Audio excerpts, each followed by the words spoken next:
Hello everybody, Psy in the City 2, le retour.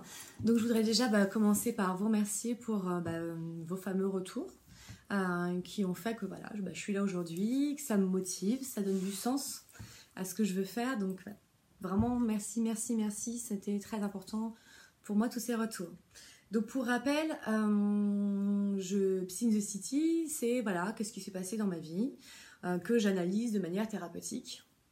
Voilà, comment on peut transcender les choses, comment voilà, peut-être d'entendre une vision différente ou d'entendre une autre histoire, comment faire des liens avec la sienne et pouvoir justement peut-être changer un peu de vision, la vision des choses. Ok, donc ce n'est en aucun cas une vérité universelle et je ne suis pas là pour apprendre à qui que ce soit, rien d'ailleurs, mais plutôt, pardon j'ai plus de voix, plutôt ma vérité. Voilà, ma façon de voir les choses aujourd'hui, qui est en constante évolution, donc ça aussi c'est plutôt pas mal. Puisque ce que je vous dis aujourd'hui, je vous le dirai peut-être pas demain, si je suis un peu stable quand même si, mais en tout cas voilà, d'ici quelques temps, peut-être que ma vision aura encore évolué et changé avec du recul et d'autres expériences de vie. Donc les expériences de vie de ce mois-ci, c'était très très drôle, parce que j'étais en mois 1 en février. Donc le 1 en énergie, ça symbolise le masculin, ça symbolise l'autonomie, l'action, d'initier les choses, d'oser, oser se montrer, s'afficher, etc. Donc c'est super parce que Psy in the City version vidéo, je l'ai fait le premier jour de février. Voilà, j'ai osé montrer, voilà, me sentir légitime d'être là et de partager avec vous, de prendre ma place, voilà, en tant que thérapeute, de peut-être voilà, encore apporter ce côté guide. Voilà, tiens, je vous montre des chemins différents si ça peut vous parler. Et ce qui est très très drôle, c'est que donc, du coup j'étais super zen en me disant c'est cool, disons, le 1 là il commence super bien, super fière de moi. Et je pars en week-end avec 2 amis. Et là je me dis mais génial, ce sont des amis que je connais depuis des années, ça se passe super bien, on s'éclate, on se marre et compagnie, super. Je ne voyais pas du tout l'expérience arriver en plein dans ma tronche, ce qui était quand même assez étonnant.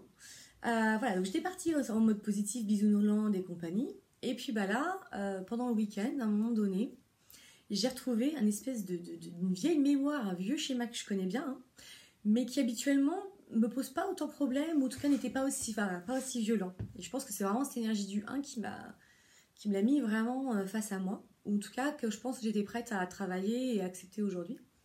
Alors je vous raconte, parce que je suis pas un peu dans tous les sens. Qu'est-ce qui s'est passé ? Alors, ce qui s'est passé, tout simplement, c'est une discussion à 3. Et dans cette discussion à 3, je me suis retrouvée à un moment donné, pas sentie entendue, ni écoutée, comprise plus ou moins, mais surtout vraiment pas entendue et écoutée. En tout cas, j'ai l'impression de ne trouver pas ma place là-dedans. Dans cette discussion, je ne savais pas où me fourrer. Voilà, je n'avais pas l'impression que ma parole était entendue ou importante. Voire même j'aurais pu m'éclipser, peut-être que ça n'aurait pas changé grand chose. Et donc habituellement, en tout cas il y a longtemps, mais je suis encore capable de le faire, je me serais certainement rebellée, donc j'aurais fait hérisson, ou carrément je dis rien, je me tais, je me renferme et je le prends mal et je boude, en mode paillasson. Voilà, donc en soumission en fait. Pour trouver sa place, c'est vrai ce qui est possiblement difficile, notamment quand on a du 1, c'est comment trouver sa place sans dominer ou sans en effet se soumettre. Rébellion, soumission, voilà. Moi je suis plutôt d'une nature rebelle, très clairement, plutôt à monter au créneau, à grogner, à gueuler, voire même pendant très longtemps j'ai eu des accès très colériques de base. Sauf qu'aujourd'hui ça m'amuse plus, j'ai plus forcément envie de ça. Donc on fait comment comment on fait et surtout de pas passer forcément d'un extrême à un autre. Déjà, moi, dans ma situation, c'était d'observer la situation, de prendre du recul, de dire, ok, dans cette situation où je me retrouve dans un schéma ancien, comment je me sens ? Je me sens triste. Je me sens triste, voire je me sentais aussi un peu coupable de me retrouver là-dedans et ouais, une forme de culpabilité. Ok. Bon. Quelle est ma réaction à ce moment-là ? Ma réaction, c'est me dire, mais qu'est-ce que je fais, quoi ? C'est cogiter. Je cogite, qu'est-ce que je fais ? Alors du coup, je me suis dit, réagis pas forcément tout de suite, et plutôt agis en conscience. Donc, prends du recul, prends du temps. Et puis, je suis partie dans les interprétations, Qu'est-ce que j'interprète à ce moment-là? Alors, on peut interpréter plein de choses. L'autre en face est égoïste, centré sur sa personne, ou les autres s'en foutent de vous, etc. Donc ça, c'est quand on se positionne en victime et qu'on met l'autre en bourreau.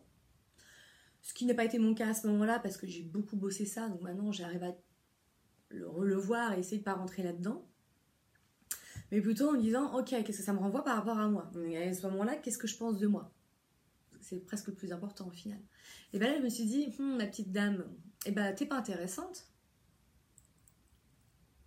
Tu parles mal, tu ne communiques pas bien, tu n'as pas de charisme. Ce que tu peux dire, c'est peanuts. Voilà, donc ferme ta bouche en gros.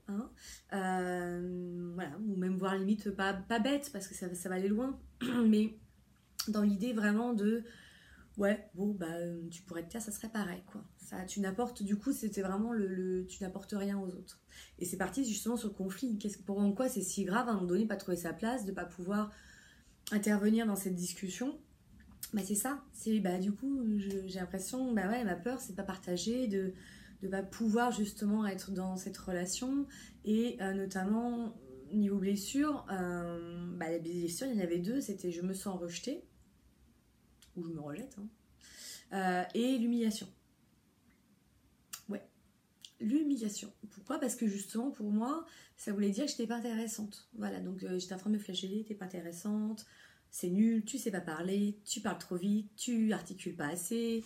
Parce qu'en général, en situation comme ça, je m'emballe émotionnellement, et donc du coup, mon verbatim, qui est déjà plutôt en mode accéléré et très dense, il devient ultra dense et presque incompréhensible. Et du coup, en étant incompréhensible, soit on me demande de me répéter, soit on zappe. Donc finalement, j'entretiens mon système. Et puis après, je suis partie en effet sur le lien avec l'histoire, même si je l'avais vu d'emblée. Le lien avec l'histoire, c'est lequel? C'est celui que je suis la petite dernière d'une fratrie de 3. Donc ma grande sœur, elle a 10 ans de plus et l'autre, elle a 6 ans de plus que moi. Et du coup, quand j'étais enfant et qu'on avait des discussions ensemble, mais même avec mes parents, c'était ouais. Donc je me sentais pas forcément écoutée, ou juste ils entendent. Ouais, ils entendent, ce qui est complètement différent entre l'écoute. Et puis quand vraiment j'essaie d'intervenir un peu plus grande aussi, notamment, c'est bon, écoute, t'es mignonne, t'es jeune, t'as rien compris, t'as pas d'expérience, voilà, donc on en parlera plus tard, tu comprendras plus tard, tu sais, quand tu seras grande, quand tu auras, voilà. Donc je me sentais vachement mis de côté en fait, parce que moi j'avais rien demandé aux gens d'être née 10 ans plus tard, et que moi j'avais hyper envie de partager et de me sentir intégrée dans cette famille, bordel, de trouver la place, et pas juste la place de petite dernière, insouciante, innocente, mais plutôt dans le côté naïve, con comme un balai, qui fait chier tout le monde, la petite chouchoute, ce que vous voulez. J'en voulais pas cette place là en fait, elle me faisait bien bisquer. Même si je pense que j'en ai quand même aussi joué, mais il y a des moments où c'était hyper inconfortable comme place. Voilà, et du coup, voilà, ça m'a renvoyé ça. Me dire, mais pourquoi dans des situations, je me sens comme ça, la petite jeune qui connaît rien, qui sait rien, et qui du coup va vouloir imposer et se faire comprendre. Donc j'en rajoute des caisses, et voilà. Et tant que j'ai pas capté chez l'autre qui m'a comprise, qui m'a écoutée, mais je suis capable de continuer, de radoter, etc. Je le fais aussi dans une relation à deux, j'en suis très très capable, mais c'est vachement plus impactant vraiment quand on est 3. Là, comment j'arrive à me mettre là-dedans. Voilà. Et du coup, j'ai écouté mon besoin qui était de justement juste d'analyser à ce moment-là, de ressentir ce que ça me faisait, et d'aller voir la petite fille intérieure qui souffrait en disant, mais t'inquiète, ça n'a rien à voir avec toi. Oula, arrête de prendre les choses personnellement, Micheline. Non, c'est pas ça. C'est juste qu'à un moment donné, les deux, là, ils s'entendent super bien. Il y a une super connivence, ils sont sur la même longueur d'onde. Là, t'y es pas. Mais t'y es pas, surtout le week-end, c'était un instant. Voilà. C'est pas, il y a des moments, tu as des moments privilégiés avec l'un, privilégiés avec l'autre, des moments à 3 où ça circule bien. C'est pas grave. C'est pas grave. C'est pas grave. Ça veut rien dire de toi de négatif. Rien. Par contre, peut-être que ça veut dire aussi quelque chose chez eux, on n'en sait rien. Est-ce qu'à ce moment-là, ce que je pouvais dire était peut-être gênant, impactant, ou je sais pas, ou même pas. Voilà, vous savez pas en tout cas de résonance en eux. Donc j'étais très contente parce que du coup, je suis vite sortie de mon victime bourreau sauveur en me disant, ouais, c'est pas des bourreaux, je suis pas une victime, j'ai pas envie d'être un bourreau en rentrant dedans, ouais, vous m'écoutez pas, c'est pas cool, nanana. Voilà. Et bah finalement, par contre, j'ai fait ma propre sauveuse, entre guillemets. J'ai pas été chercher à l'extérieur, mais je me suis dit, voilà, comment tu peux, toi, transcender, transformer cette expérience pour que justement la comprendre et que ce soit plutôt quelque chose de positif, pas forcément agréable, mais que ça t'amène en effet à t'améliorer. Voilà, donc c'était chose faite. Et du coup, c'est passé assez vite. Voilà, et je pense même qu'une de mes amies s'est rendue compte à un moment donné que j'étais un peu renfermée, mais en fait j'étais en train de cogiter, quoi, en train de cogiter, de prendre du recul, voilà, d'essayer de comprendre et de trouver la meilleure ressource et moyens à ce moment-là. Voilà, et du coup c'est reparti après, comme en 40. Alors ce qui est très très drôle, c'est que j'en ai pas parlé à mes amis, donc je vais savoir s'ils écoutent et s'ils lisent mon blog, parce que je pense que derrière, j'aurai droit à un petit coup de téléphone, dire mais tu m'as pas dit, bah alors, bah t'as vécu ça pendant le week-end? Voilà, ce qui est assez drôle. Et puis, comme moi je suis un bélier sans tambourique et que je comprends pas toujours tout sur le même moment, ou que je comprends mais que j'ai besoin d'autres expériences en tout cas pour aller un peu plus loin, et ben je me suis retapé la même chose, mais pas avec la même personne, sinon c'est pas drôle. Non, bah non. Ah non, pour bien montrer que c'est pas le problème des personnes, hein, c'est qu'à chaque fois la personne qui est en commun avec ça, le dénominateur commun c'est moi, donc c'est bien moi qui génère quelque chose. En tout cas une mémoire. Du coup je me suis retrouvée rebelote dans une librairie que j'affectionne particulièrement. Et là, avec une amie qui avait besoin de livres, etc. Donc les deux, bah, elles n'arrêtaient pas de... Ce qui est logique, hein, de quoi tu as besoin, machin, ok, quel style, hein. Et moi, j'essayais gentiment de m'immiscer là-dedans. Un peu comme un enfant, vous savez, des fois, dans le couple des parents, qui essaie de trouver sa place en tant qu'enfant là-dedans. Hein, il vient avec papa, avec un peu de maman, ou il vient dans une discussion qui n'a rien à voir avec lui, quoi. On y retourne, hein. Le schéma... et voilà, et donc en effet, bah, c'est tombé un petit peu dans l'eau, donc bon, sur le coup, ça m'a un peu fait rire. Et puis à un moment donné, vraiment, rebelote, je me suis sentie vraiment pas du tout écoutée et entendue. Sauf que comme c'était la deuxième fois que j'avais pris conscience, bah, j'ai rigolé de mon schéma. Je me suis dit, non mais c'est pas possible, je suis encore là-dedans, c'est ridicule. Mais merde alors, c'est pas possible ça. Et puis alors là, je me dis, bah super, j'ai une super technique, je suis dans l'endroit rêvé pour travailler ça. Je demande, je pose mon besoin et dis, bah écoute, tiens, est-ce que tu aurais des élixirs ou ouais, des élixirs, des fleurs de bac pour m'aider à travailler sur des mémoires liées à la communication? Parce que je sens bien qu'en ce moment, et ça date de vachement loin, mais surtout en ce moment, j'ai du mal à trouver ma place parce que ouais, j'ai l'impression que je communique mal ou pas bien, ou voilà, où il y a des mémoires par rapport à ça qui viennent me réveiller. Et là, on me propose un bouquin sur la CNV. Alors moi, je parle besoin d'élixir. Enfin, je parle de mon besoin, j'en sais rien si... Et on me répond bouquin. Voilà, donc je me sors de nouveau par écouté et entendu. Encore plus en plus là dans mon besoin. Alors j'avais tellement l'impression d'être claire. Mais tellement. Et je dis non, non. Pas bouquin de CNV, c'est bon. J'en ai déjà 25 à la maison que j'ai étudié, que j'essaie de pratiquer. En effet, la CNV, c'est un outil merveilleux. Si un jour vous avez... Enfin, je ferai certainement un blog là-dessus parce que ça permet vraiment de désamorcer des conflits et surtout d'être vraiment en cohérence avec soi. Enfin, c'est génial. Mais là, j'ai l'impression d'avoir fait la CNV et d'avoir posé mon besoin. Et là, je me dis, ah ouais, d'accord, ok. Bon, bon alors là, je suis vraiment encore très très loin d'arriver là où je veux aller. Oulou. Mais déjà, voilà, j'avais fait un effort en tout cas, mais je me suis comme repris dans les dents. Ouais, définitivement, ouais, non, on t'entend pas, on t'articule pas, tu parles pas, je sais pas. Mais pareil, je suis pas partie dans l'énervement, dans le machin et tout, je suis vraiment partie sur une introspection personnelle en disant, bon, ben, accueille que pour l'instant l'autre t'entende pas, l'autre t'écoute pas, ou que toi, en effet, tu n'es pas à utiliser les mots, ou voilà, tu n'es... Voilà. Accueille ce qui vient, accepte, c'est comme ça. Lâche prise, t'as donné du mieux que tu pouvais, voilà. Est-ce que t'as envie de repartir là-dessus et de revenir dire non, non, c'est vraiment un élixir que je veux ou pas. Et en fait, à ce moment-là, non, mon choix, ça a été de dire bon, bah, c'est pas très grave en soi, je reviendrai à un autre moment et on verra, voilà, comment ça sera accueilli. J'essaierai de le faire poser. Là, j'étais encore vachement dans l'émotionnel. Je sens ressenti la petite fille encore qui disait mais zut, mais comment on fait, j'y arrive pas, voilà.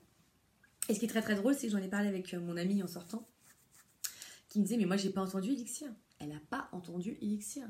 Alors est-ce que déjà un peu contrariée, un peu dans le on m'entend pas, je sais pas comment faire, est-ce que voilà, j'ai pas dit Elixir pour la communication?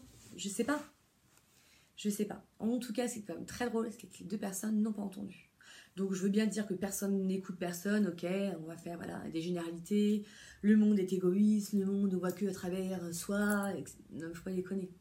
C'est deux personnes qui sont, voilà, vraiment, qui sont pas dans ce système-là. Et même si elles le sont, pourquoi c'est par rapport à moi? Pourquoi c'est moi qui en souffre?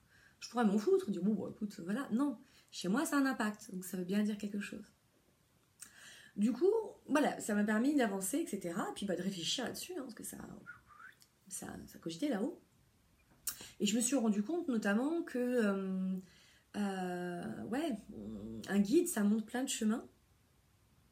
Bah, un chemin. Sinon, c'est un espèce de petit chef. Et c'est de la tolérance, et c'est voilà, et c'est du contrôle, et voilà. Hein, et du coup, j'ai réfléchi par rapport à ça, du coup, de prendre de sa place en acceptant tous les chemins.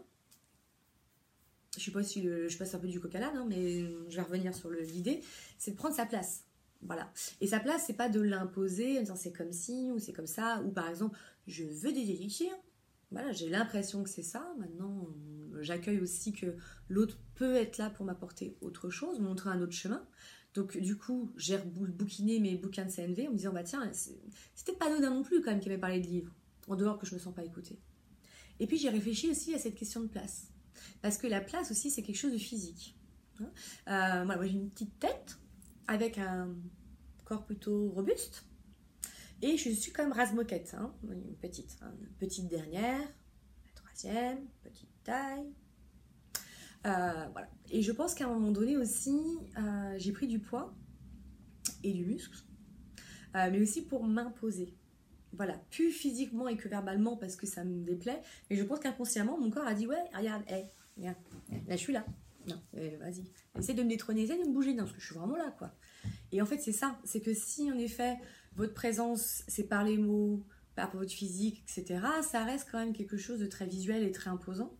Alors qu'en fait, prendre sa place, de ce que j'ai compris hein, là, c'est d'être dans sa présence. En fait, c'est d'être présent. Il y a des gens, ils n'ont pas besoin de l'ouvrir, on sait qu'ils sont là. Ils disent 3 mots, vous les écoutez. Il n'y a pas besoin que ce soit du blablabla, blablabla, blablabla, blablabla. Hein, c'est impactant, c'est 3 mots, hop là. Ils ouvrent la bouche, tout le monde se tait. Alors oui, il y a peut-être une façon de parler, il y a peut-être d'autres moyens en plus, ça je l'entends bien, mais je pense surtout que c'est une présence. Et la présence, vous voyez, je la mets là, moi, la présence c'est quelque chose qui est là et qui rayonne. Vous êtes juste là et voilà, on sent. Hein, vous êtes là à l'accueil, à l'écoute de ce qui se passe. Et pas qu'à l'écoute de votre petite intérieur, je n'ai pas écouté, je n'ai pas entendu. Parce qu'à ce moment-là, finalement, je leur demandais d'être à mon écoute, donc quelque part, je leur demandais je leur demandais d'être égoïste. Enfin, non, je me perds, plutôt, c'est moi, à ce moment-là, j'étais égoïste, et je leur demandais d'écouter mes besoins, plutôt que les leurs. Si leurs besoins à eux, à un moment donné, c'était voilà, de partager, de déconner, d'être dans de la légèreté. Moi, mon besoin, c'est la profondeur. Bah, ils ont le droit d'écouter leurs besoins. Enfin, je veux dire, c'est eux avec eux. On ne peut pas savoir, surtout si je ne l'exprime pas. Et même si je l'exprime, si eux, vraiment, ils n'ont pas envie, mais c'est leur droit. En quoi je suis là pour exiger de l'autre qui réponde à mes besoins? Non, mais voilà, on aura tout vu quand même. Après, on peut trouver un compromis, on peut trouver, voilà... ou juste entendre, ah ouais, c'est ça, t'as besoin, mais je suis désolée, moi vraiment en ce moment, mais j'en peux plus, j'ai juste envie de dire pipi, caca, prout, voilà, bah oui, il a le droit. On a tous le droit, en effet, d'avoir des besoins différents et à nous de nous y adapter ou pas. Par exemple, pour moi, c'était trop difficile ou trop léger, je pouvais partir, je pouvais me coucher, enfin, il y a plein de choses, je peux bouquiner, je peux revenir quand c'est ok. Voilà, et puis dans un groupe, en effet, le but, c'est de trouver, voilà, et aussi s'adapter à l'énergie de ce qui vient. Donc trouver pour moi, prendre sa place, c'est vraiment être à l'écoute de soi, de mes besoins, de poser ce rayonnement, mais surtout aussi d'être à l'écoute des besoins aussi, des besoins de l'autre, mais surtout de ce qui se passe et d'accepter et d'accueillir en effet ce qui est juste pour l'autre aussi à un moment donné, mais sans s'oublier. Alors voilà, c'est toute la difficulté d'être dans une espèce de relation de gagnant-gagnant et pas pour gagner l'autre perd, ou si l'autre gagne, moi je perds. Non, ouais, c'est un peu la boxe. Voilà. Donc c'est un petit peu les énergies du mois de février. Aujourd'hui, on est le 2. Donc j'étais censée normalement, dans ma petite tête de contrôlante, le 1er du mois, je pose ma nouvelle vidéo. Sauf que j'étais incapable de la faire. J'ai dû l'enregistrer au moins 2 ou 3 fois. Et même là encore, hein, je sais que c'est celle-là qui va être publiée, mais je ne suis pas encore tout à fait complètement satisfaite. Il y a des moments où je me suis un peu perdue, j'aurais aimé peut-être d'autres choses encore. Mais c'est important, voilà, de lâcher pour moi la perfection, d'oser toujours, hein, on reste là-dedans, et c'est surtout d'écouter mes besoins. Mon besoin, c'est à un moment donné d'avoir une vidéo qui soit la plus juste possible avec ce que je ressens. Et je ne sentais pas que ça vibrait, voilà, hier, avant-hier, je me forçais. En fait, j'étais en mode, il faut que je publie, il faut. Alors moi, le il faut, je me bagarre au cabinet, enfin, il faut, je dois, les obligations, le devoir. C'est anti-productif pour moi. Je suis bien meilleure, en tout cas chez moi, hein, quand je joue, quand je prends plaisir, quand je me sens libre, et dire, bah voilà, tiens, quand je la sentirai, cette vidéo, quand je me sentirai cohérente, quand je serai en phase, quand voilà, et bah, hop, on y va. Elle sera toujours pas parfaite, c'est pas très grave en soi, c'est pas mon job. Voilà, vous prendrez ce qui vous va et vous laisserez ce qui vous va pas. Et puis voilà, et puis sinon, si c'était déjà vachement bien, bah, ça m'ennuierait parce que finalement, bah, comment on fait pour évoluer quand c'est déjà là? Moi j'adore le chemin.